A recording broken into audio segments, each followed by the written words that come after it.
ঢাকা ৮ থেকে আজ থেকে আপনারা সবাই জানেন যে ট্রাক মার্কায় আমি এই নির্বাচনে অংশগ্রহণ করছি। নিয়ম অনুযায়ী আগামীকাল থেকে আমরা প্রচারণা শুরু করব এবং মেঘনা আলম ঢাকা ৮ থেকে যদি আসলেই ক্ষমতায় যেতে পারে, রাষ্ট্রীয় ক্ষমতাতে, তাহলে এটা হবে একজন নারীর ঘুরে দাঁড়ানোর একটা বড় এক্সাম্পল বাংলাদেশে। এবং আমি শুধু নারী বলবো না, যে সমস্ত পুরুষরাও আমাদের সমাজে অবহেলিত, নিপীড়িত, যাদেরকে কোনো ভুয়া মামলা, ভুয়া অপবাদ দিয়ে ছোট করে দেওয়ার চেষ্টা হয়েছিল, যাদের ক্যারিয়ারের ক্ষতি করার চেষ্টা করা হয়েছিল, সেই মানুষগুলোর ঘুরে দাঁড়ানোর সাহস হিসাবে মেঘনা আলম একটা এক্সাম্পল হয়ে থাকবে।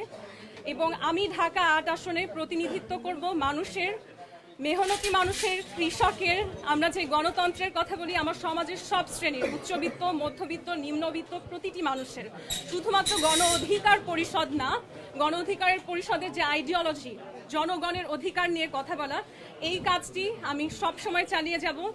আমার জয় হোক বা না হোক, আমি যে প্রতিশ্রুতিতে নিজেকে আবদ্ধ করেছি, আমি সেটা সামনে চালিয়ে যাব। এবং আমার সম্মান থাকবে শহীদদের প্রতি। শুধুমাত্র এই যে ২৪-এর গণ অভ্যুত্থান, সেই শহীদ নয়, ১৯৭১-এর শহীদদের প্রতিও আমার শ্রদ্ধা, ভাষা আন্দোলনের শহীদদের প্রতি আমার শ্রদ্ধা, ১৯৬৯ সালে যে গণ অভ্যুত্থান হয়েছিল, গণজাগরণ হয়েছিল, তখনকার শহীদদের প্রতিও আমার শ্রদ্ধা। আমার দেশের ইতিহাস অনেক লম্বা। আমার দেশ একসময় একটা অবিভক্ত অংশ ছিল। সেই সময় থেকে আমাদের জাতিগতভাবে আসলে বিদ্রোহ করা, অন্যায়ের প্রতিবাদ করা, এটা আমাদের একটা সেকেন্ডারি কোয়ালিটিতে পরিণত হয়েছে। সেই বিদ্রোহী, প্রতিবাদী যে জনগণ, তাদের জনসমর্থনেই আমি সংসদে বসতে চাই। আমার কোনো প্রতিদ্বন্দ্বীর কোনো খুঁত বের করা আমার কাজ না। আমি আমার দেশের জন্য কি করতে পারবো, সেই প্রত্যয়ে আমি এখানে এসেছি।